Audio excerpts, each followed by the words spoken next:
All right, so I'm gonna go ahead and continue with the live here.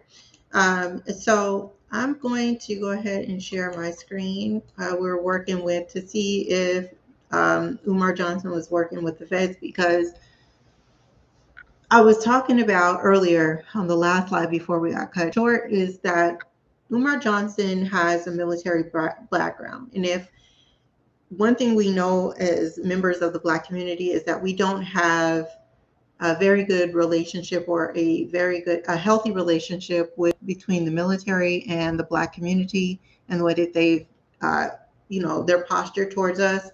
But also the military does recruit uh, children to train them up to do their bidding when they're older. This happens routinely without outside of the Black community, so I do know that this happens within it because we're always some type of test subject.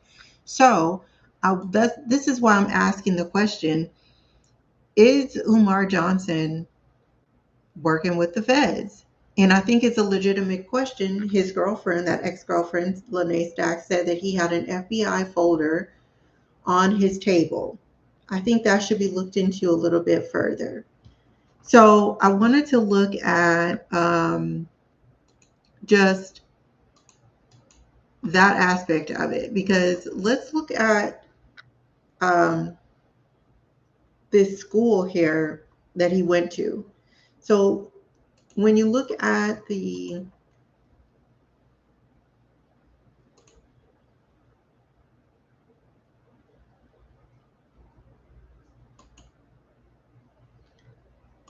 like, he has the actual Wikipedia here. It says Johnson is a native of North Philadelphia. His mother's Barbara Shoemake. It goes on to say that he attended this junior high school. He then attended the Scotland School of Veterans Children, where he received his high school diploma on June 6, 1992. All right. So now, if he went to this junior high school, but then he graduated. I believe Lyndon Otter has a timeline of exactly. So there's a time that he spent here at this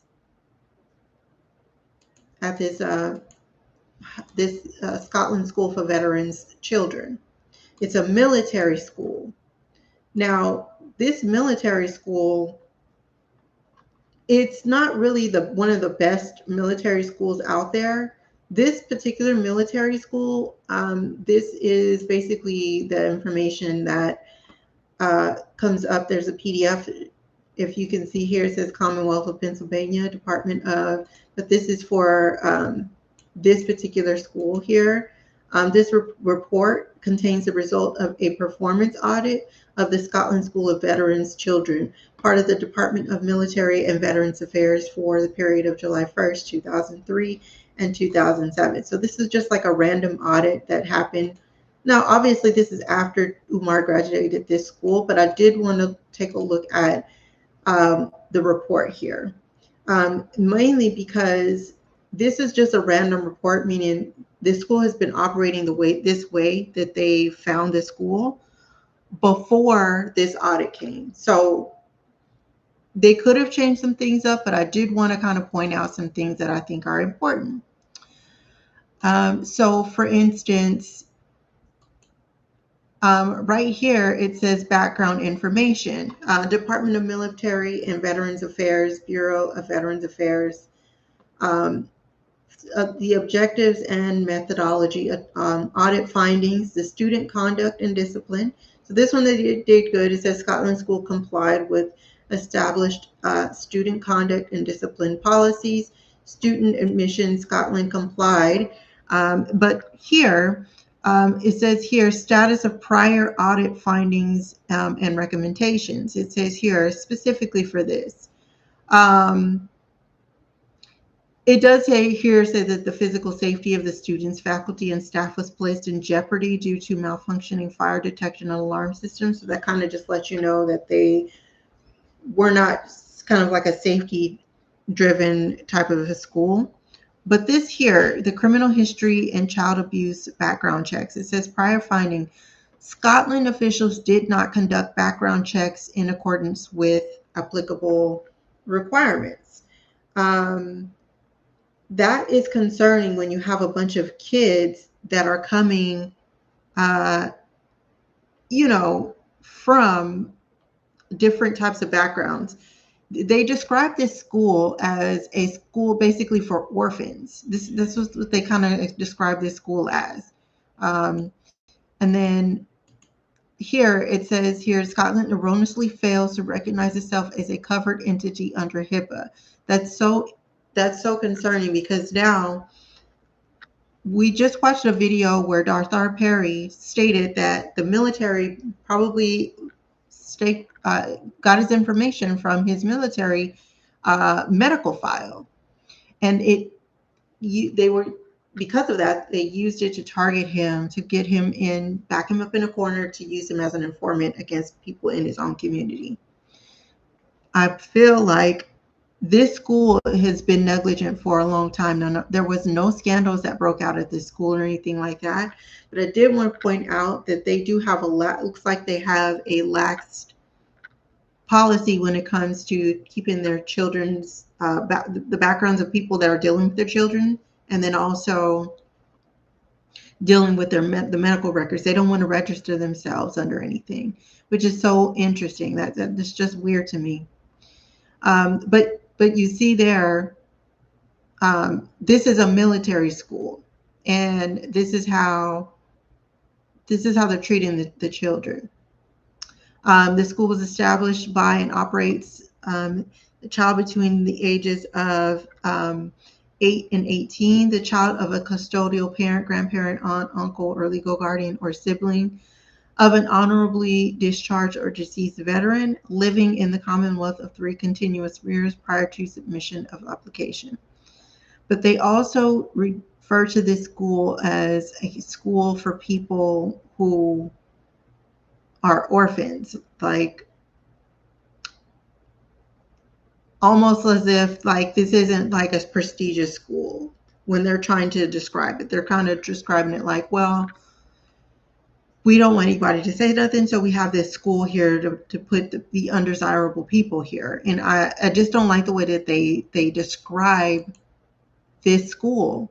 And I'm talking about like media outlets, not this, because this is directly from the Department from Pennsylvania, the state of Pennsylvania. But when you look up information about this school, you'll see the New York Times and all these media outlets. They kind of treat it as if it's only there because this is for people who, the undesirable people in society, which I think is trash. But that's how they view it. And when you look at how they perform, that's how they perform like that. Also, they're not getting the tip top of nothing. All right. And so, all right.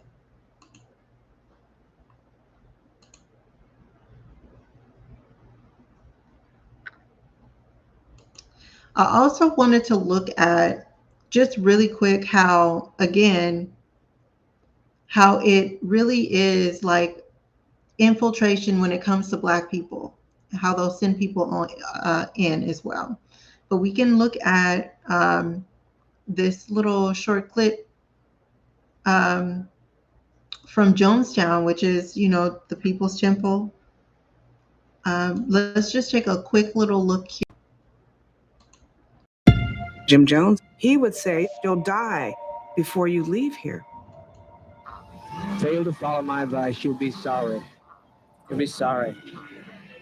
Jim Jones demanded loyalty. He controlled everything.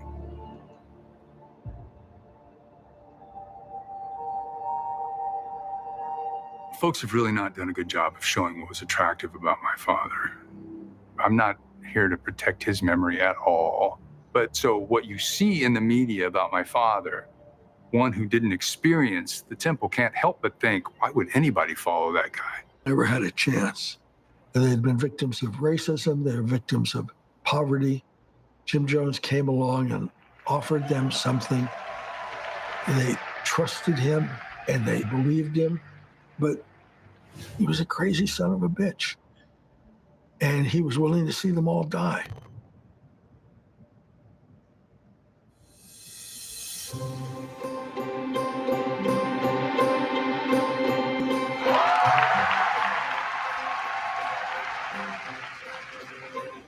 This was a time in America where people were imagining what society could be. We had the Black Panthers movement. We also experienced the Hare Krishnas. But most interesting to me was Jim Jones and the People's Temple. Dad was dynamic at times. Now, when she says this, there was all these people there, and she talks about different sects. It seems like these people were all looking to get in some type of sect. Anyway, it's the same with Umar's. The people that listen to him, the people that follow him and support him, and send him money. These are people that are also looking to be in some type of closed off. If you listen to Umar's rhetoric, he's always talking about how white people are not allowed, like how if you're not African, like he just has this closed-minded mindset, right? Nobody can be allowed. It's just us here in this little bubble. He's creating a bubble. The people that he attracts are people that want to live in this little bubble with him. But be that as it may, because you have the prerogative to live however you like, right? The problem that I have with that is the fact that I believe that he's a plant. I believe that he's planned by the the FBI, the CIA. They might be working with them both, but I do believe that he's a plant and that he's on a program that basically mimics what the real thing is supposed to be, but it's not actually that thing. And so you're distracted by the thing that you think is real. The real thing may even be happening and you're distracted, or the thing isn't happening and you're still focused on the wrong thing, because Umar Johnson, he can't help. He can't give you any solutions that would help you in your day-to-day life to help enhance the quality of life. A miserable person cannot give you quality advice that would actually sustain you. You have to get that from someone that has made peace with life and also peace with death. Umar Johnson is the type of person that he's not made peace with anything. He's not made peace with his dad, his mom, his children, his children's mom, his life, where he is, his state, the stage that he's in. He's probably, somewhere miserable about every choice that he's made, even the choice to go to college because of the student loan debt. And I feel like we have to make sure that we're not focused on the wrong thing. As a member of the Black community, I think that we should advocate for ourselves and say, hey, this is the wrong person. And the reason why is because he's a fruitless tree. He has a fruitless tree. He's not producing anything. A broke down building doesn't count. That's not good enough. It's not good enough. So let's finish. Society could be. We had the Black Panthers movement. We also experienced the Hare Krishnas. But most interesting to me was Jim Jones and the People's Temple. Dad was dynamic at times. In the middle of a service, he would, out of nowhere, jump off the stage, wrap an African-American woman up in his arms, and my heart would melt.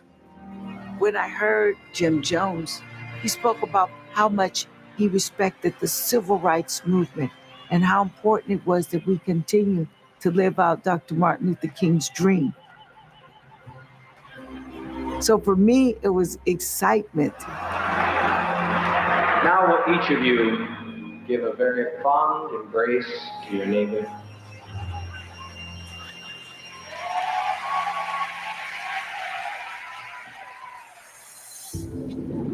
Reverend Jones, how do you account for such an avid following as you seem to have? I'm principled and dedicated to my people. Yeah, your people. Jim Jones. This is a white man leading a bunch of black folks. Talk about his people. The nerve. Jones became friends with these political people of the day that were being brought into the church to talk before us. The People nerve like this man had. This is Angela Davis right here. The nerve that this man had to say that. Angela Davis, Harvey Milk, Moscone. And little did they know, after they left, Jim Jones twisted and represented what they said to show us how evil society was becoming. So we would need to go somewhere and build a place where everybody was equal.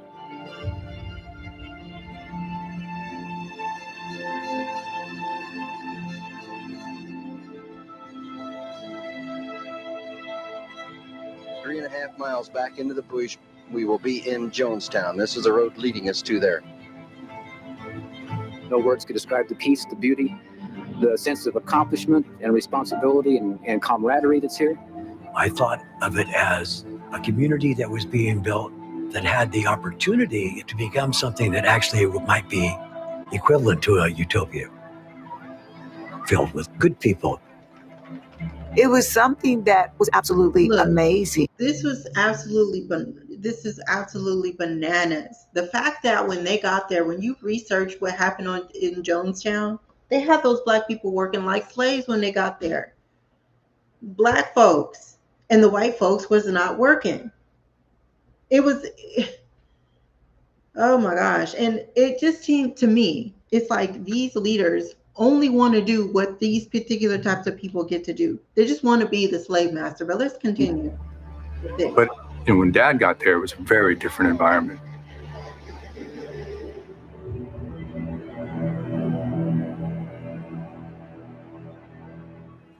For Dad, the temple didn't exist beyond him.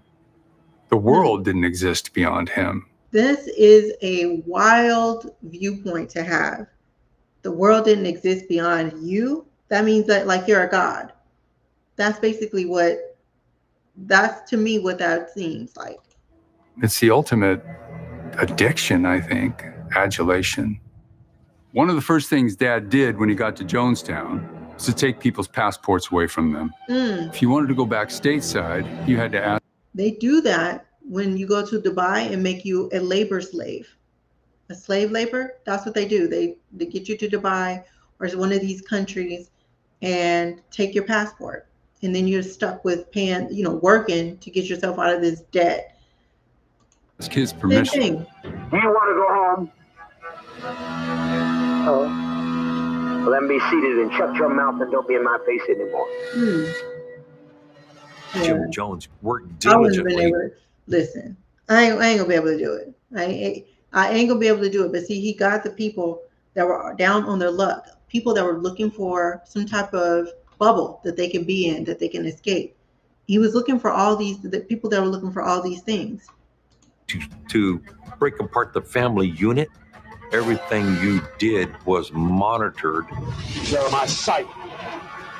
I was trying to keep some humanity around here. Shut your ass down. Wow. Dad became cruel, and we became numb to it. He had us trapped. We had no way out of Jonestown.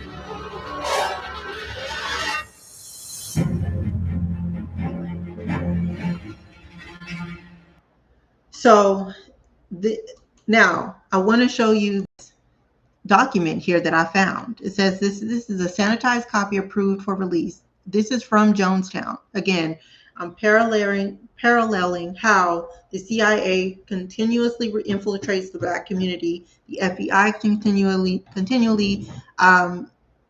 infiltrates the Black community, and it's just not me. This is proof. This is evidence. So this is a document from FOIA. It's a CIA government document here. The question of Jonestown. It's a wonder John Judge's brain has not turned to oatmeal. He's in his mid-30s already. He has spent half his life reading government documents. John Judge may be the only person in the world to have read the entire Warren Commission report. 27 volumes, 26,000 pages. Warren Commission was with JFK. and says he has concluded the report isn't worth a crock for subjecting their minds to an incessant, tangible, and bureaucratic prose. Judge and his associate Sandy Meredith are paid nothing. Indeed, Judge works as a draft counselor, for which he is paid nothing, next to nothing, and Meredith is a librarian, and they spend most of their earnings looking for government corruption. Mostly, they go after the CIA. They are like two woodpeckers trying to sink a battleship, but they do it anyway. They do it anyway. Maybe they figure they'll get lucky. The hair. John Judge's boyish face is covered by a beard. His hair is 60 style long. I wanted to get into this part because it's right here. Judges says he believes that Jonestown was part of a 30-year CIA mind control experiment called MK Ultra. I came to the conclusion myself when I studied various assassinations and the pattern in history of the various intelligence operations. I smelled a rat in Jonestown within the first few days. Judges says. The questions. Judge and Meredith based their CIA theory on circumstantial evidence, but it's obvious to them that there are still too many unanswered questions about Jonestown. Right after the deaths occurred, Hogue Levins of the Daily News reported that Guyanese government, with the help of the U.S. Embassy, had kept reporters out of Jonestown, lied about certain aspects of the deaths, and destroyed documents pertaining to Jones. Those records, Levin's article says, linked Jones to Guyanese Prime Minister Forbes Burnham and a couple of shady deals. The first thing that tipped me, Judge says, was the change in body count. The original article said 408, then they said 712. Sandy tracked down 6 different explanations for the change in the body count. The final figure was 912. The dumbest explanation of all, according to Sandy Meredith, was that the bodies were found underneath other bodies, according to the Inquirer files. The bodies on top of bodies statement was made by U.S. Air Force Captain John Muscatelli.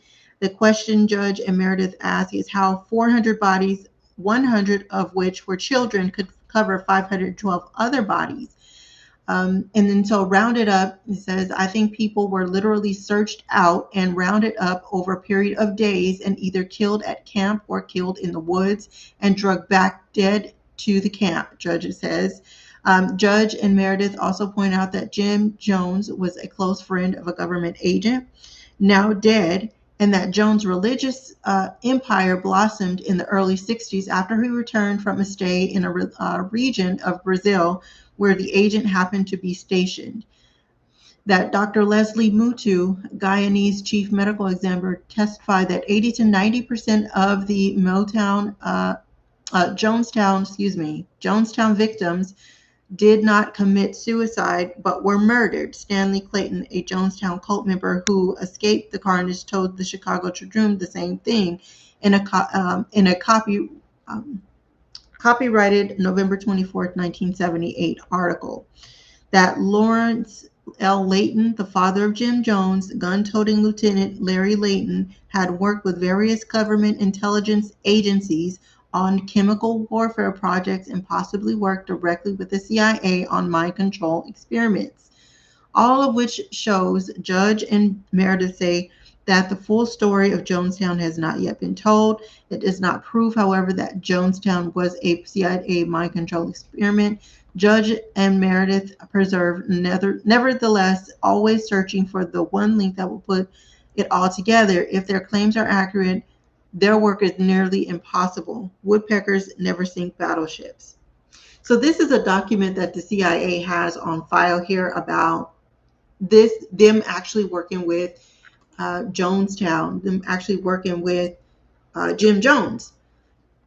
Again, he had this weird connection with the CIA, and the coroner actually stood there and said, hey, a vast majority of these people were murdered. They didn't drink nothing. They didn't take nothing. They were killed. But yet there's this stupid narrative that they drank the Kool-Aid. A vast majority of them didn't do anything. They were murdered. But I did also want to go ahead, but I did want to just, again, make that connection. The CIA and Black people and mass murder, or some type of pivot is what I'm saying. And I think that Umar Johnson is a part of this. Again, that woman said that he had that file on his table, but also I wanted you to see how some leaders have been informants. So we did just go over the Darthard Perry video, but also a lot of people don't know another informant. His name was Donald DeFreeze. I think people think that he was some type of revolutionary that was a part of the Symbionese Liberation Army, but he was actually an informant. And this was uncovered by an author, but with a book. The name of the book is called Revolution's End. And he did an interview about Donald DeFreeze and how he was basically under a mind control program in Vacaville prison in California. And he was used to cause dissension. He was used to kill a lieutenant in California at the time who was a Republican. He was used to kill that person, and he was supposed to be a Democrat. And then also this person, Donald DeFreeze, was used to be an actual movement that was a disruptive movement so that it would give a bad look on all of the leftist movements. So that was the point of the whole Symbionese Liberation Army. Years later, Ron Karenga, the guy that created Kwanzaa, he also used this same symbol that the Symbionese Liberation Army used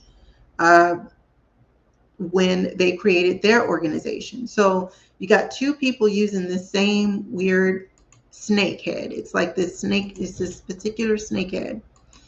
And the more interesting thing is that I've seen a video. I'm going to show you what this thing looks like. This is what it looks like. Okay, you can see here this snake head or whatever, right? This is the group that used it, Symbionese Liberation Army. Okay, and then let me see here.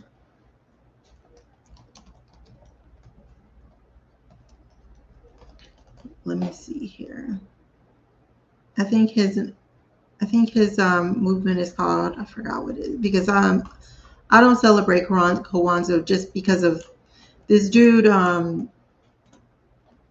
He held this woman hostage and just did the unthinkable to her with this other woman, and he's walking around here free. So I'm not about to listen. No. So I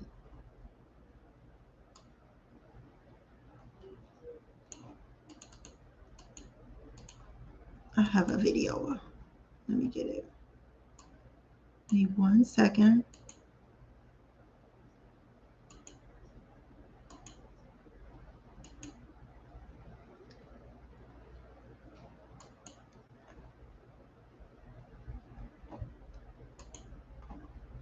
Let's look at this Dr. Karenga's little.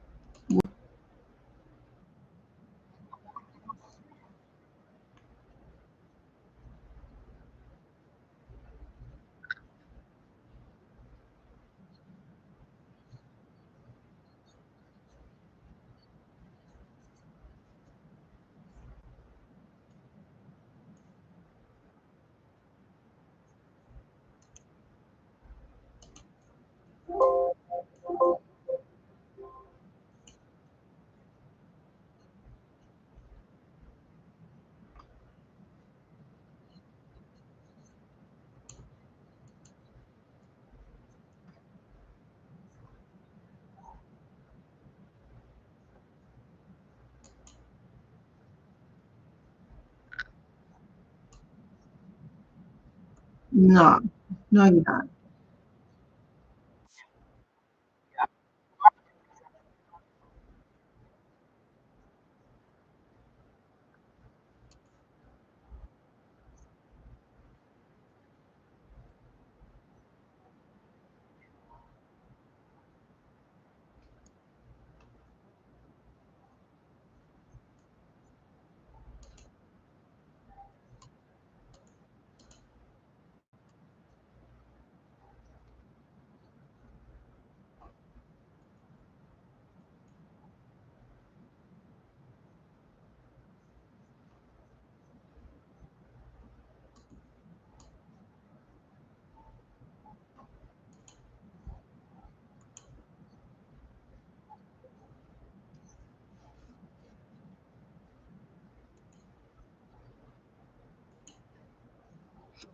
So basically what he did was he um he held someone against their will and he did the unthinkable to them. That's what he did. And he's out. He's out. And also he was using the same um thing that the Sudanese Liberation Army.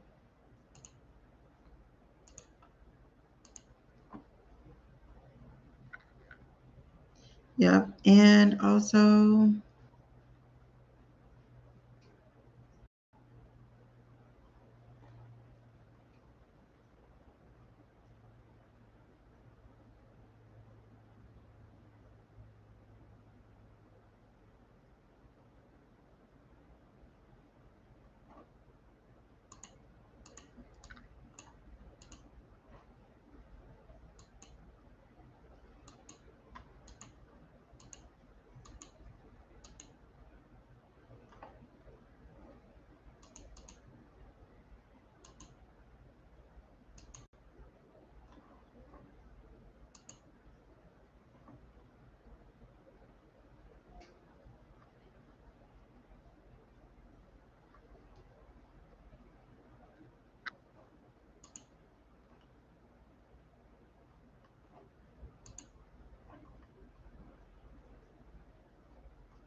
so